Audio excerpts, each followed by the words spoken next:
Who's ready to get a little bit better? If so, comment yes right now in the comments. Who wants to get better? Woo! Okay, that's what we're gonna do. We're gonna get better here. Now, one of the things I've done for 25 years is I've led. I don't know, I guess if you go back further than that to high school, I definitely started leading high school and college, and but professionally, I've led people for 25 years. And so you might imagine I often get a question of like, I need to be a better leader. How do I become a better leader? And when people ask that question, I mean, you guys, some of you right now, you feel the pain. In fact, right now, you should just comment and say, I am a leader in the comments. Make sure I'm talking to the right people. We're all leaders, by the way, because as John Maxwell says, leadership is influence. And you and I, we all have influence over people. People are watching us, whether we realize it or not. But when we ask that question, a lot of times we're asking that question, how can I be a better leader? Because we're not getting the results that we want.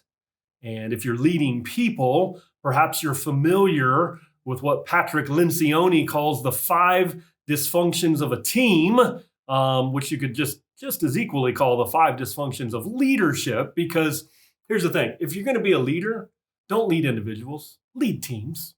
Like, you want to be a better leader, shift from thinking, how do I lead this one person, to how can I lead teams of people? How can I lead teams of leaders leading other people? Because leadership comes down to building the right team. Now, of course, we can lead people individually, but the principles are the same across the board. And so the 5 dysfunctions Lencioni talks about, great book, The 5 Dysfunctions of a Team. He talks about 5 dysfunctions, and he talks about a lack of trust, that there is an absence of trust. And so when you have an absence of trust, there's no vulnerability. Have you been on that team where nobody trusts each other? Nobody will let their guard down. Everybody's trying to look good and act like they got it all together. And so when you have an absence of trust and vulnerability, then that leads to the second dysfunction, which is unhealthy conflict. Unhealthy conflict, where people are attacking people, and it's always one person against the next and this team against the other, and there's alliances. You know what I'm talking about, don't you? When you get alliances, this little group and this little group, and so there's all this junk, unhealthy conflict, and feel like they're being personally attacked. And so if you don't have trust, that leads to unhealthy conflict. You don't have healthy conflict, that leads to this lack of commitment on your team, right? And the lack of commitment leads to massive ambiguity, because nobody knows what they're committing to. No one feels like they're committed. Nobody knows what they're committing to. So there's all this ambiguity, and then people avoid accountability. That would be the 4th one. And nobody wants to be held accountable because they're not being held accountable, and that's not fair. And there's all this posturing and all this exhaustion. And then when you have an avoidance of accountability, you get inattention to results, which is the 5th dysfunction he labels. And if you have experienced the 5 dysfunctions, say I in the comments right now. If you're breathing and you've served in an organization of any sort, I'm guessing you, like me, have experienced some, if not all, of the 5 dysfunctions of a team. So what do we do if I want to be a better leader? How can I be a better leader? Well, you begin to build teams in a different way, in a healthy way. And so I took those 5 healthy functions and flipped them years ago, because words are powerful, right? You know me. I flipped them into the 5 healthy functions. And so think of a pyramid. I think we're going to put it up on the screen right now. A pyramid that lays a foundation, and the foundation is complete trust. And when you want to be a better leader, get people to trust you. And another video, I'm going to talk about the 5 levels of leadership that John Maxwell identified. Positional leadership is the lowest form of leadership, when people follow you because they have to.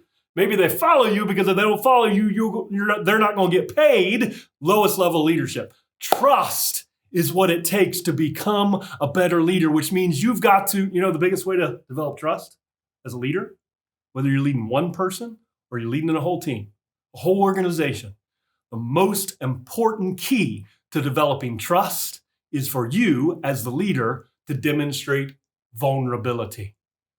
Vulnerability creates trust. See, if I'm serving you and you got all the answers and you're never wrong and you never make mistakes, oh my goodness, I'm not going to trust you because you're perfect. And it's hard to trust a perfect person. So leaders, if you want to be a better leader, Learn to become vulnerable and comfortable.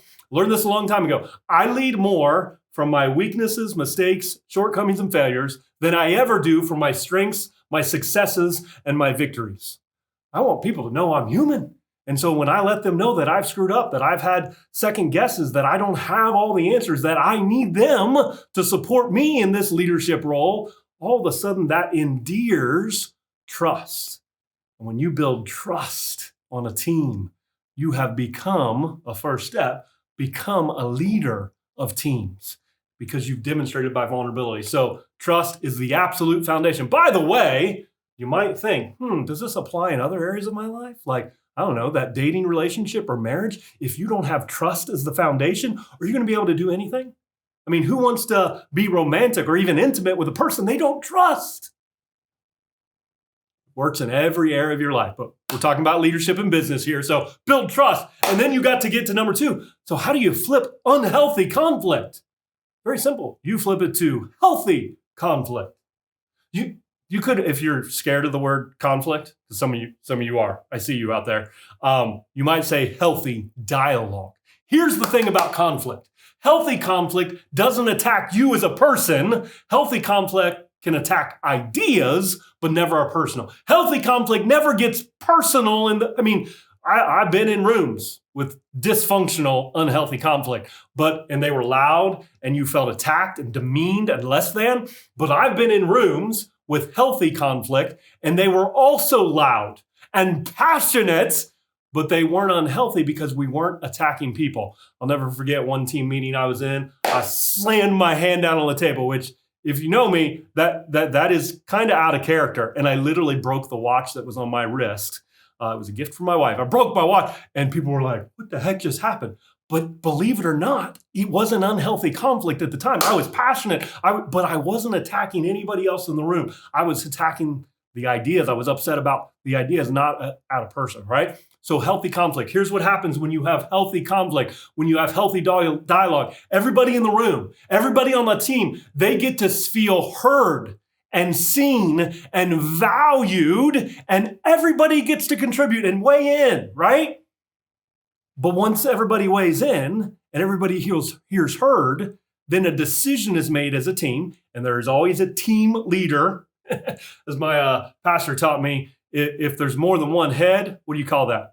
It's a monster, people. There's got to be one leader, one head that is leading the team, okay? So the team can make the decision. If that deciding vote needs to happen, then the leader needs to make that deciding vote. He will. And when everybody walks out of the room after a decision is made as a team with healthy dialogue, healthy conflict, when they walk out, we are 100% committed to the decision, and everybody is able to get behind it, even if it wasn't their first choice or they didn't necessarily totally agree with it. They're able to buy in and commit because they were heard, because they got to express their ideas and their thoughts and their feedback, right? So everybody here feels heard, and therefore we're able to buy in, not give in, but buy in, which leads us to number 3, healthy function, total commitment.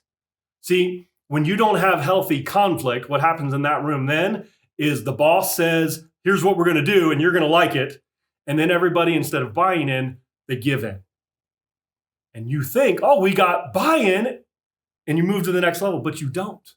Because you can't have buy-in when they didn't get to be heard. That's why you got to have that healthy conflict dialogue. And then when they feel heard, they can buy in. They can have total commitment. And when we are totally committed, everybody's bought in. Everybody wants to instead of has to. Then you get to move to the next level, which is, so you got total commitment, and then you've got absolute accountability.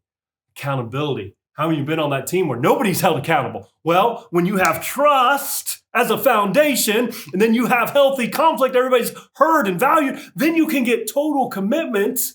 And when you've got those foundations, then absolute accountability.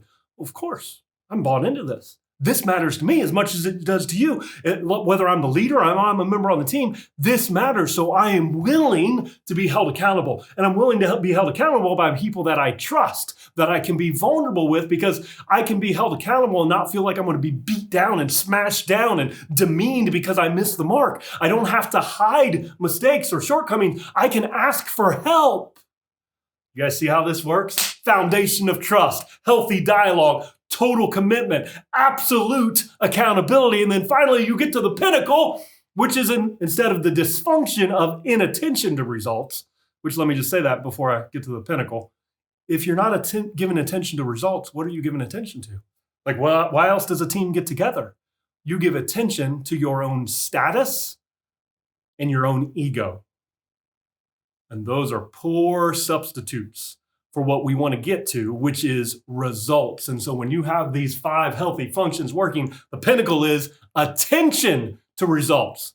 We focus on results. We can get the results. Now, leaders, if you're watching this and you said, well, how can I be a better leader? And you tuned in, listen, the biggest mistake leaders make is they focus on results first. Now, do you see it? Because if you don't have the foundation laid, if you try to get results from someone and hold them to a high standard, but they don't trust you and they haven't been heard and they didn't buy in, they're just giving in because you said they had to, then they don't want to be held accountable. And so then they're going to hide their results.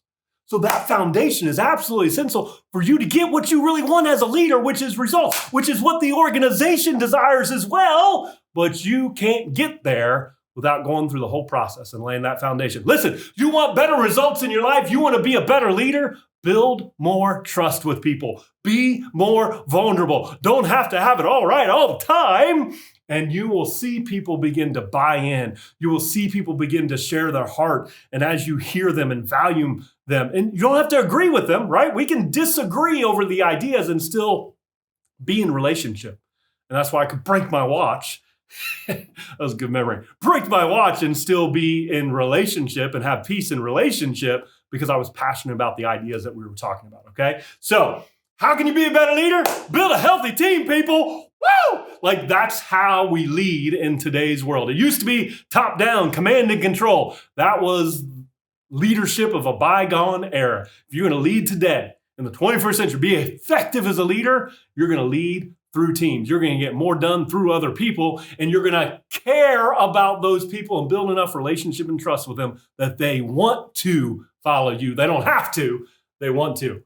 I hope this has helped you. What was your favorite thing? What is of the 5 healthy functions as a leader, right? You're a leader because you said that earlier. I am a leader. What is the level of leadership that you need to deal with the most? Which function? More trust, which means vulnerability. You need to deal with more healthy conflict, which means you need to get better at having healthy dialogue, commitment. What's the one you need to deal with? Comment right now. Let me know. I hope this video served you well. This is where we get off the video and we go out there and we give our greatness to the world because your team, your organization, your people that are counting on you, they need you to give your greatness to the world. So don't hold it back. Go out there and give it away. I love you guys. Have an awesome day. Talk to you soon.